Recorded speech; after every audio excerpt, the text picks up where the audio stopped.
तो चलिए आइए डिस्कशन करना शुरू करते हैं। अगला चीज, तो अभी अगर हम बात करें तो यहाँ पर मैंने आपको बात किया कि विधि का शासन यानी कि भारतीय संविधान में निम्न बिंदुओं के अंतर्गत सम्मिलित है। सबसे पहला, संविधान की सर्वोच्चता।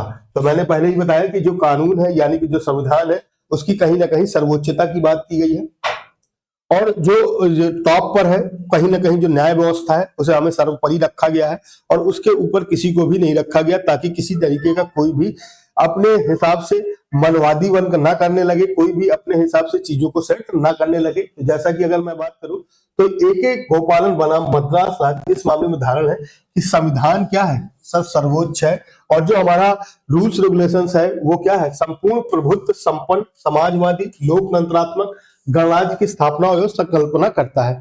दूसरा, इसका बच्चन सिंह बनाम पंजाब राज्य 1882 में इस मामले में न्यायमूर्ति पीएन भगवती। अब मैं पीएन भगवती के बारे में मैंने आपको बताया था कि जो पीएन भगवती हैं उन्होंने PIL यानी कि पब्लिक इंटरेस्ट लिटिगेशन की शुरुआत करी और इसकी अवधारणा रखी जिसे हम लोग जहिया भी कहते हैं। क्या कहते हैं सर? जहिया यानी कि जनहित याचिका कि जो जनक थे वो कौन थे सर? पीएन भगवती ही थे, और इन्होंने जो पीएन भगवती थे जो जनक थे, और इन्होंने ही इस बात को कहा कि जो सबसे ऊपर है जो सर्वोपरि है वो क्या है सर? कॉन्स्टिट्यूशन है, उसके ऊपर या उसके बराबर कोई भी नहीं है, और हमें इस बात का ध्यान रखना है ताकि हमारे पास कोई भी व्यक्ति, जब जहिया का अधिकार आया तो कोई भी व्यक्ति मनमानीपन ना कर सके, अपना चीजें हावी ना कर सके, इसलिए कहीं ना कहीं जनहित याचिका या जहिया का उपयोग शुरुआत की, और किसने की सर? पीएन भगवती जी ने। अब हम बात करें तो अगली पॉइंट है सेकंड पॉइंट। तो सेकंड पॉइंट की बात करेंगे समता की संवैधानिक अपेक्षा। अब अगर आर्टिकल 14 की बात की जाए तो आर्टिकल 14 में साफ साफ कहा गया है कि जो कॉन्स्टिट्यूशन है, जो कानून व्यवस्था है, वो सभी लोगों के लिए क्या है सर? बराबर है। उसमें किसी तरीके का कोई भी दबाव नहीं है, चाहे वो छोटा हो चाहे बड़ा हो, चाहे कितनी भी पावरफुल व्यक्ति हो या कितना भी पावर में हो, वो सभी के लिए क्या है? समान है और इक्वल है। आगे अगर हम बात करें तो इंदिरा नेहरू गांधी बनाम राजनारायण के बाद उच्चतम न्यायालय में अभिकथित किया गया है कि संविधान के अंतर्गत विधि शासन की जो संकल्पना है वो विवेकाधिकार के विरुद्ध नहीं है। बात तो ठीक है, कहीं ना कहीं अभी आपने देखा कि अयोध्या मामले में जो सुप्रीम कोर्ट का जो फैसला आया वो सुप्रीम कोर्ट के विवेकाधिकार का है, लेकिन विवेकाधिकार का ये मतलब बिल्कुल भी नहीं है कि आप अपना मनमानीपन करने लग जाए, अपनी बात को हर हाल में अडिग करने लग जाए, तो यह बिल्कुल भी सही नहीं है। तो आपको ध्यान रखना है, विवेकाधिकार का मतलब यह बिल्कुल भी नहीं है कि आप मनमानी करने लग जाए, तो इस बात का हमें ध्यान रखना है। दूसरा, आगे अगर हम बात करें तो जैसे एसपी गुप्ता बनाम भारत राष्ट्रपति 1982 में सुप्रीम कोर्ट ने कहा कि विधि शासन की यह मानता है कि आप कितने ही ऊंचे हो, विधि आपसे ऊपर है। आप कितने भी टॉप फ्लोर पर हो, चाहे आप देश के प्रधानमंत्री हो, चाहे देश के राष्ट्रपति हो, चाहे आप मुख्यमंत्री हो, या कोई भी विभाग के कितने भी बड़े अधिकारी हो, न्याय व्यवस्था सबसे ऊपर है और सर्वोपरि है, उसके नीचे ही सारे लोग हैं। यानी कि न्याय व्यवस्था और कानून व्यवस्था के ऊपर कोई भी व्यक्ति नहीं है।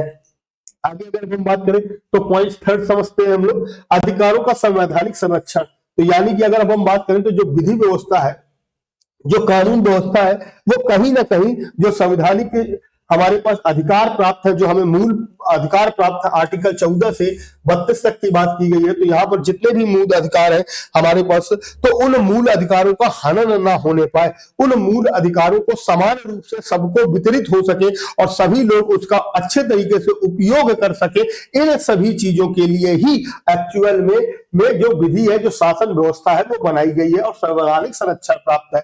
तो इसीलिए आपको मैंने बताया आर्टिकल 32 और आर्टिकल 26, 226। तो जब 26 की बात की जाए तो अगर हम बात करें तो जो आपको मैंने बताया था PIL, क्या बताया था सर? PIL वो क्या होता है सर? जहिया यानी कि जनहित याचिका। आर्टिकल 32 के तहत सुप्रीम कोर्ट में और 226 के तहत हाई कोर्ट में हम इसे क्या कर सकते हैं? दायर कर सकते हैं, रेट डाल सकते हैं, ताकि जो इसके अधीन पीड़ित व्यक्ति का है उसका क्या हो सके? उपचार हो सके। यानी कि आपको मैंने बताया कि जो निश्चित रूप से जनहित याचिका केवल इसीलिए बनाई गई, जो पीड़ित व्यक्ति है जिनको न्याय और वो नहीं मिल पा रहा है तो वो मिले, इसलिए इन सारी चीजों को क्या किया गया? जोड़ा गया। अब चौथी बात करेंगे तो अधिकारी संरचना का भाग विधि शासन के संविधान का आधारभूत ढांचा है। तो बिल्कुल सही बात है।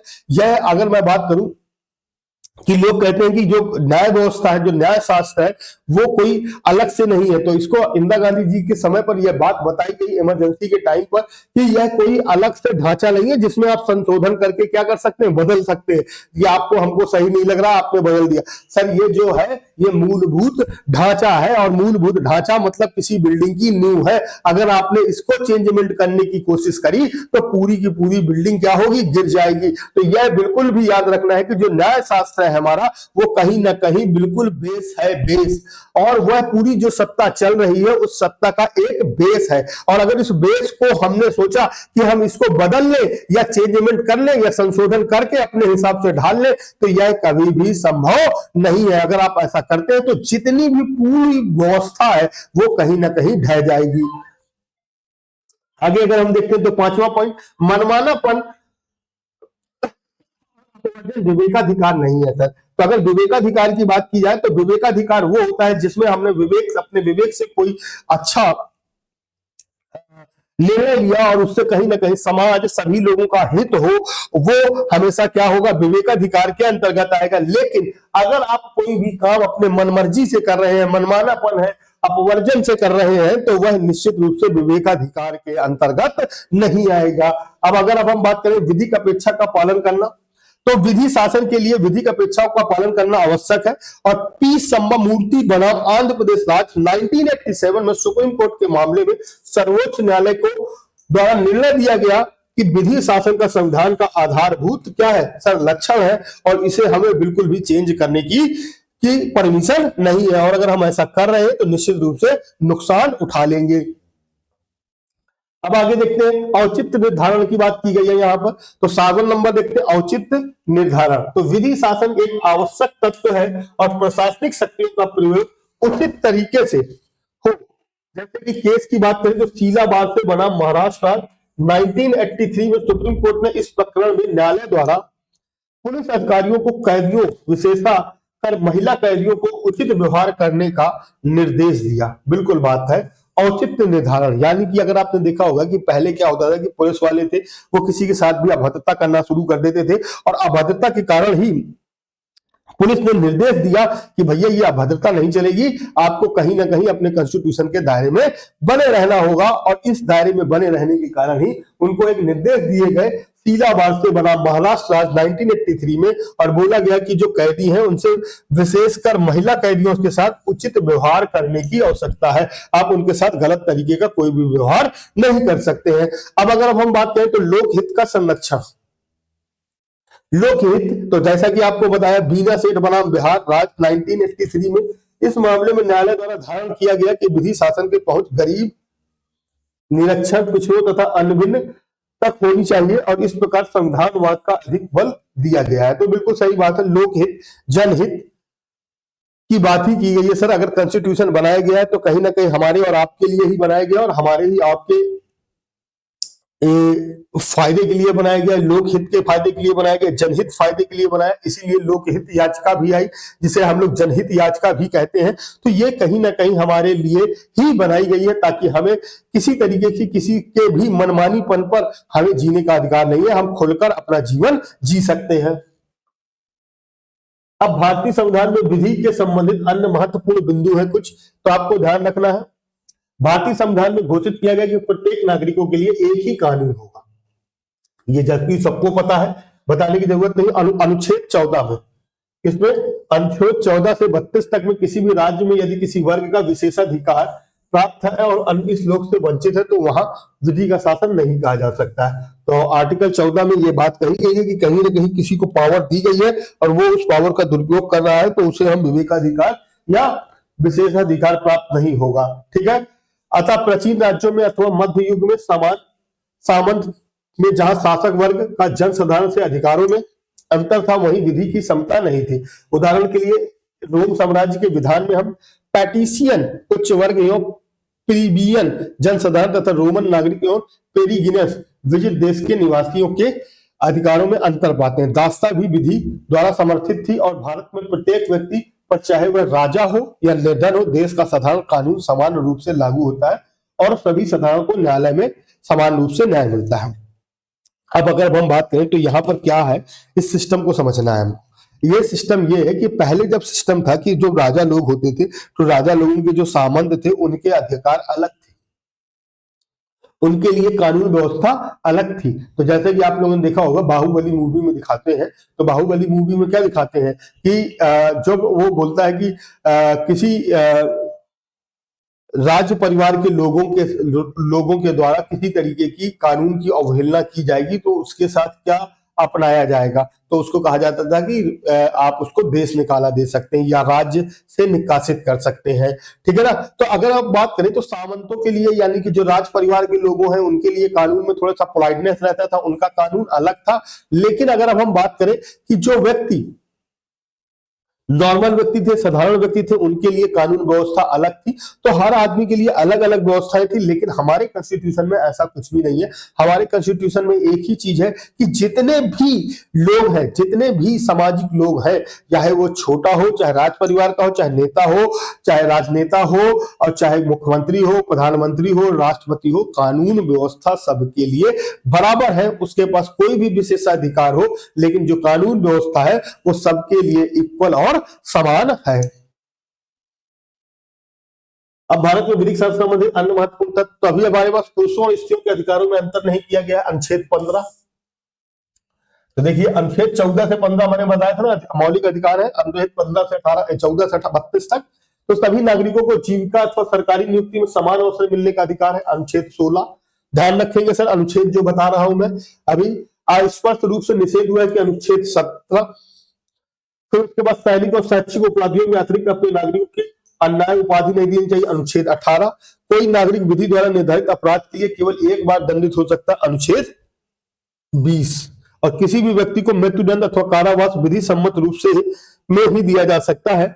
अनुच्छेद 21 और संकटकालीन असाधारण परिस्थितियों में ही सरकार बिना मामला चलाए किसी को भी नजरबंद कर सकती है। अनुच्छेद 19(2) यानी कि अगर अब हम बात करें तो संकटकालीन बोले तो इमरजेंसी या कोई नॉर्मल परिस्थितियां हैं, तो उस परिस्थितियों में आप क्या कर सकते हैं, अनुच्छेद 19(b) के तहत या 19(2) के तहत आप उसे क्या कर सकते हैं, डायरेक्ट बिना मुकदमा चलाए या बिना मामला चलाए उसे हम डायरेक्ट क्या कर सकते हैं, सरकार बिना मामला चलाए किसी को भी नजरबंद कर सकती है। नजरबंद कर सकती है मतलब जेल में डाल सकती है या उसको घर पे ही नजरबंद कर सकती है, उसकी सिक्योरिटी बाहर कहीं आने जाने ना पाए। तो आपको ध्यान रखना है, कुछ अनुच्छेद है तो आपको ध्यान रखना है कि पुरुषों और स्त्रियों में अधिकारों में अंतर नहीं किया गया। अनुच्छेद 15 तो देखिए यहां से मैंने शुरू किया था।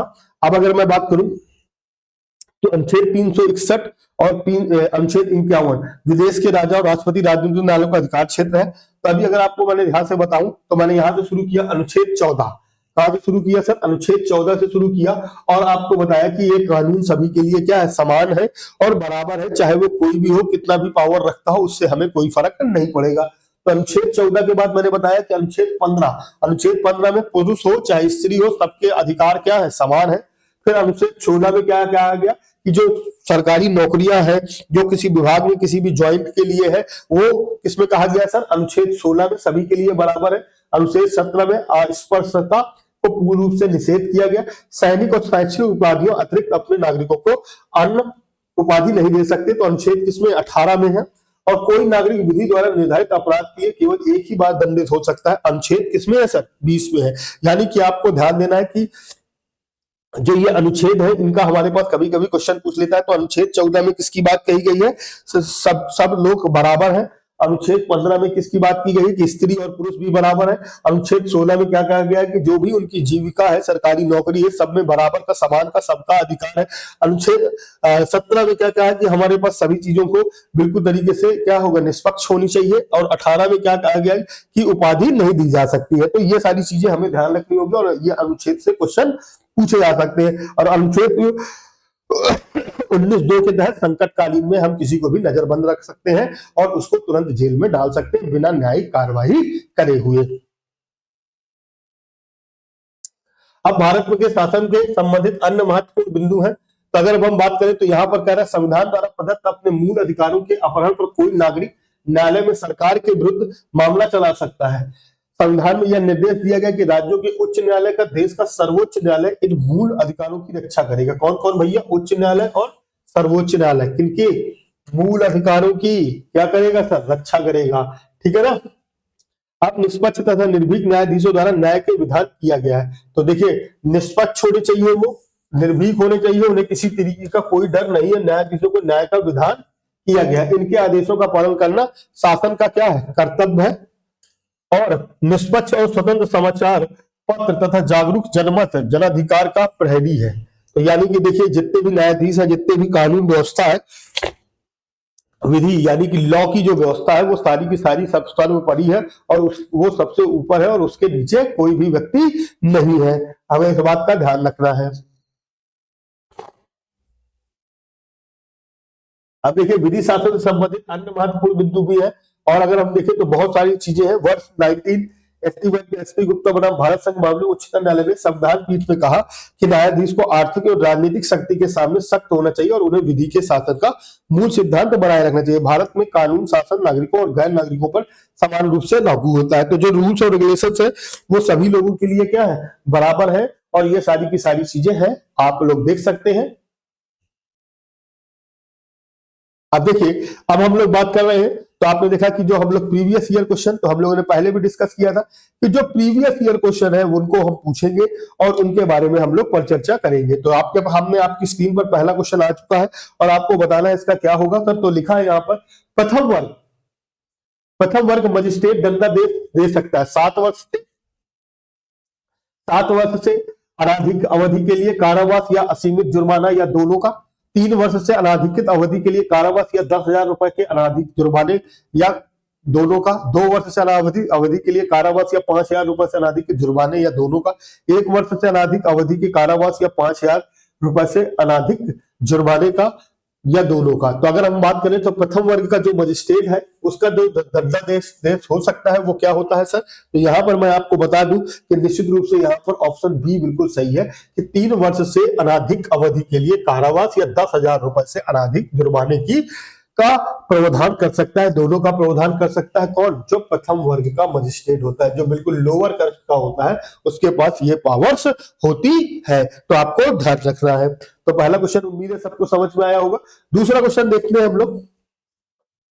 सेकंड क्वेश्चन, निम्नलिखित में से कौन सा शब्द भारत के संविधान की उद्देशिका में नहीं है। तो मैंने आपको बता दिया कि भारत धर्मनिरपेक्ष। तो अगर मैं बात करूं समाजवादी, पंथ निरपेक्ष, विभुत संपन्न, तो ये सारी चीजें आप देखें। समाजवादी ये भी शब्द भारत के संविधान उद्देशिका में है। पंथ निरपेक्ष ये भी कहीं ना कहीं भारत की उद्देशिका में है। प्रभुत्व संपन्नता ये भी कहीं ना कहीं भारत के संविधान में है। अगर हम बात करें लोक कल्याण की, तो लोक कल्याण नहीं है। तो यहाँ पर जो ऑप्शन होगा वो क्या होगा सर, ऑप्शन डी हो जाएगा। तो यहाँ पर जो आंसर होगा वो क्या होगा सर, ऑप्शन डी हो जाएगा। तो चलिए उम्मीद है कि यहाँ तक सबको क्लियर हुआ होगा। तीसरा क्वेश्चन देखते हैं। तो लिखा भारतीय संविधान की प्रस्तावना में भारत को किस रूप में घोषित किया गया है। तो भारतीय संविधान की जो प्रस्तावना है उस प्रस्तावना की अगर हम बात करें तो भारत को किस रूप में घोषित किया गया। तो सबसे पहला एक समर्पित प्रजातांत्रिक गणतंत्र, एक समाजवादी प्रजातांत्रिक गणतंत्र, एक प्रभुत्व संपन्न समाजवादी धर्मनिरपेक्ष प्रजातांत्रिक गणराज्य। तो यह देखिए आपको पूरी तरीके से पता होगा। तो यहाँ पर जो आंसर होगा वो क्या होगा सर, ऑप्शन सी होगा। ठीक है ना। तो नेक्स्ट क्वेश्चन देखते हैं। क्वेश्चन नंबर 4 आपकी स्क्रीन पर आ चुका है और क्वेश्चन नंबर 4 आपको बताना है निम्नलिखित में से 2 शब्द कौन से हैं जिनका समावेश 42वें संशोधन द्वारा संविधान की उद्देशिका में किया गया है। तो 42वां संशोधन था और उसका उद्देशिका में किया गया था। तो पहला कौन कौन सा था, धर्मनिरपेक्ष, लोकतांत्रिक, प्रभुत्व संपन्न, लोकतांत्रिक, समाजवादी, धर्मनिरपेक्ष। तो कौन सा है सर, समाजवादी, धर्मनिरपेक्ष, धर्मनिरपेक्ष, गणतंत्र। तो गणतंत्र तो हो ही नहीं सकता। तो यहां पर याद रखेंगे ऑप्शन सी होगा। क्या होगा सर, ऑप्शन सी होगा। और समाजवादी धर्म निरपेक्ष। तो उम्मीद है कि यहां तक सबको क्लियर हो गया होगा। चौथा क्वेश्चन। पांचवा क्वेश्चन देखते हैं। भारत एक धर्मनिरपेक्ष राज्य है, इसका मतलब है कि भारत राज्य। तो अभी हमें इसको मतलब बताना है। तो आपको बहुत अच्छे से पता होगा धर्मनिरपेक्ष, मैंने आपको पढ़ाया था।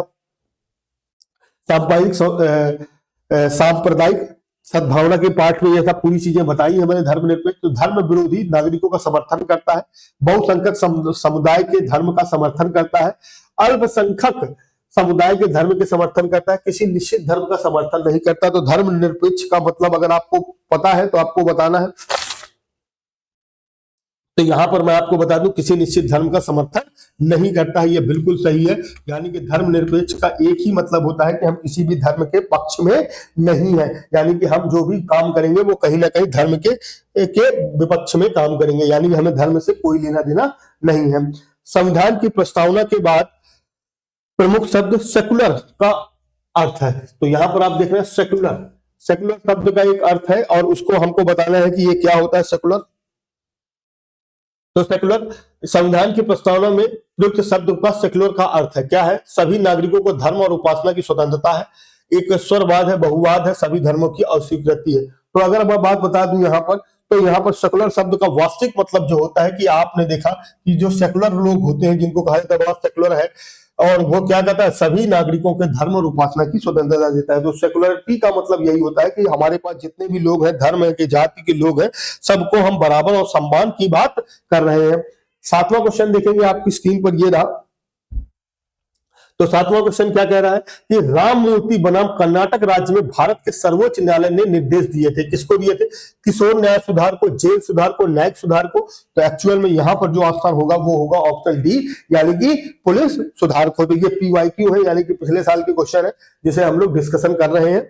अब आगे हम लोग चलते हैं और देखते हैं नेक्स्ट क्वेश्चन क्या था। तो नेक्स्ट क्वेश्चन की बात करें तो क्वेश्चन नंबर 8 आपकी स्क्रीन पर आ चुका है। और किसके अधिकारों पर बंदियों को ओपन एयर जेल में भर्ती किया गया था?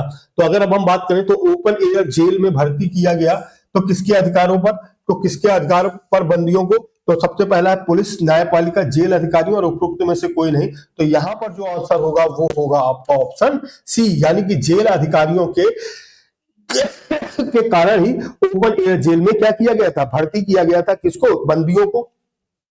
आगे देखते हैं, 8वें के बाद आगे बढ़ते हैं और 9वां नंबर क्वेश्चन देखते हैं कि क्या होगा। तो 9वां नंबर क्वेश्चन है आपराधिक न्याय कार्यों को करने वाली सभी परिचालन, प्रशासनिक और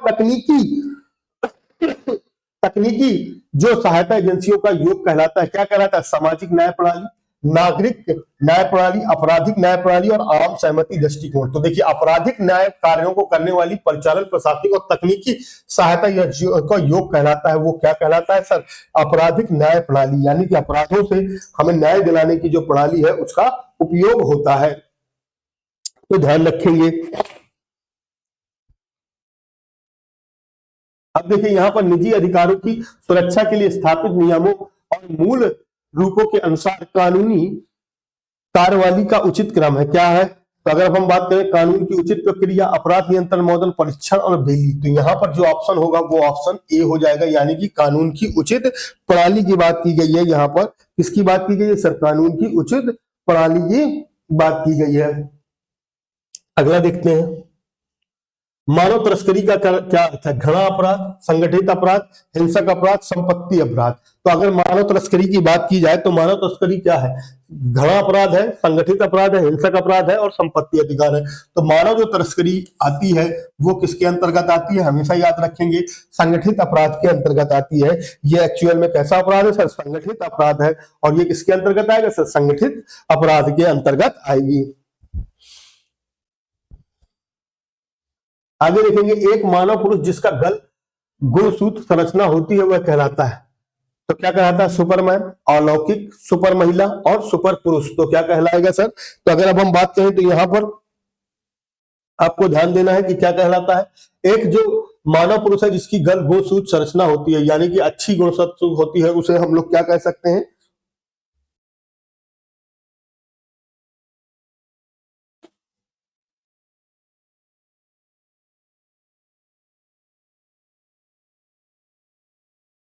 क्या कह सकते हैं? तो हमको ध्यान रखना है। तो यहां पर अगर हम बात करें तो एक मानव पुरुष जिसकी गल गुणसूत्र संरचना होती है कहलाता है, क्या कहलाता है? सुपरमैन, अलौकिक, सुपर महिला, यानी कि उसे हम लोग क्या कहेंगे सर? सुपर पुरुष। क्यों? क्योंकि यहाँ पर पुरुष की बात की गई है तो महिला तो हो नहीं सकता। ठीक है ना? तो ऑप्शन सी बिल्कुल से कट हो जाएगा। तो ध्यान आया सबको। 12 के बाद आगे बढ़ते हैं और नेक्स्ट क्वेश्चन देखते हैं। एक विकासशील बौद्धिक दृष्टिकोण को अपराध विज्ञान के विषय में लिंग मुद्दों पर जोर देता है। किस मुद्दों पर जोर देता है सर? लिंग मुद्दे पर जोर देता है और हमें यहाँ पर बात करनी है। तो अगर हम बात करें लेबलिंग, क्रिमिनोलॉजी, उत्तर आधुनिक अपराध विज्ञान, कट्टरपंथी अपराध विज्ञान, नारीवाद अपराध विज्ञान, तो कौन सा ऐसा नारीवाद अपराध विज्ञान, तो यहां पर ऑप्शन डी हो जाएगा। क्या हो जाएगा सर? ऑप्शन डी हो जाएगा। 14 नंबर देखेंगे, निम्नलिखित में से कौन सा क्रिटिकल क्रिमिनोलॉजी से जुड़ा हुआ है? तो क्रिटिकल क्रिमिनोलॉजी से जुड़ा हुआ है कौन सा व्यक्ति भैया जुड़ा हुआ है? तो अगर हम बात करें तो आप देख रहे हैं कि RI पार्क, EHV सादरलैंड और विलियम्स जे चॉबलिंग और क्लोवेट वाट्स, तो यहां पर ऑप्शन सी हो जाएगा, विलियम्स जे चॉबलिस। तो ये विलियम जे चॉबलिस जो है वो किससे जुड़े हुए हैं? कहीं ना कहीं क्रिटिकल क्रिमिनोलॉजी से जुड़े हुए व्यक्ति हैं। अब देखिए 15 को सूची 2 के सम्मिलित करें और सूची 1 से, तो सूची 2 को किससे सम्मिलित करें? सूची 2 से। तो न्यायमूर्ति एन मुल्ला, राष्ट्रीय पुलिस आयोग श्रीमती की बात की गई है। तो यहां पर अगर हम बात करें तो पहले को तीसरे से, तो न्यायमूर्ति जो एन मुल्ला जी हैं उन्होंने जेल सुधार अकलियत पर यूनियन की समिति की बात की है। और श्री जो धर्मवीरा है, धर्मवीरा जो आयोग था, तो उसकी बात मैं कर रहा हूं।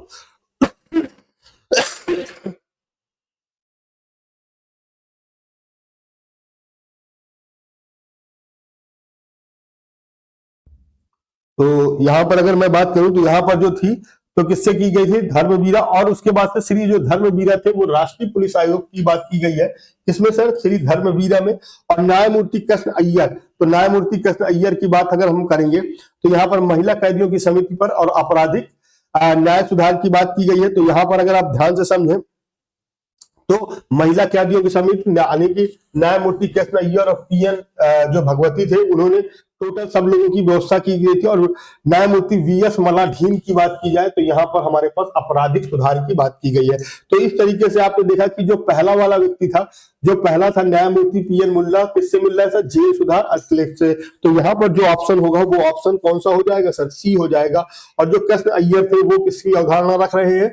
यानी कि सी की बात करेंगे तो हमारे पास जो दूसरा होगा, तो अगर हम बात करें तो यहाँ पर A और B की बात की गई, तो धर्मवीरा जो आयोग था वो किसकी बात कर रहा था? राष्ट्रीय पुलिस की बात की गई। और न्यायमूर्ति कृष्ण अय्यर ने महिला और मिलीभगत में जेल सुधार की अखिलेश की बात की। तो यहाँ पर जो ऑप्शन होगा वो क्या होगा सर? ऑप्शन सी हो जाएगा। अब देखिए नेक्स्ट ऑप्शन देखते हैं, नेक्स्ट क्वेश्चन देखते हैं 16 नंबर में कह रहा है किशोर न्याय अधिनियम के तहत अवलोकन गृह मुख्य के रूप में लिया गया फेंके गए बच्चे, कानून के विरोध में बच्चे, भागे हुए बच्चे और जिन बच्चों के मामले क्या हो? लंबित हो। तो इसकी बात करेंगे तो यहाँ पर आपने देखा कि दूसरा और तीसरा, कानून के विरोध में बच्चे और जिन बच्चों के मामले लंबित हो, इन सभी के अवलोकन की बात की गई है। किसमें सर? गृह मुख्य रूप से किसमें? किशोर न्याय अधिनियम में। तो यहाँ पर जो ऑप्शन होगा वो ऑप्शन 2 और 4 हो जाएगा, यानी कि ऑप्शन बी बिल्कुल करेक्ट आंसर हो जाएगा। तो यहां पर आंसर क्या हो जाएगा सर? बी। अब देखिए 17 बाल कल्याण समिति के अध्यक्ष सहित कितने सदस्य होते हैं? तो अगर हम बात करें तो बाल कल्याण समिति में अध्यक्ष कितने सदस्य होते हैं? तो ये बिल्कुल सही आंसर है, 5 सदस्य होते हैं, यानी कि यहाँ पर आंसर बी जो बिल्कुल करेक्ट होगा। तो आज की क्लास को हम लोग यहीं समाप्त करते हैं और यह क्लास यहीं समाप्त हो गई। और अगली क्लास में हम लोग फिर मिलेंगे एक नए चैप्टर्स के साथ, यानी कि जो आपका मेंटल एबिलिटी का नया पार्ट है उसको हम लोग मिलेंगे और इसको डिस्कस करेंगे। तब तक के लिए थैंक यू क्लास, फिर मिलते हैं छोटे से ब्रेक के बाद। धन्यवाद।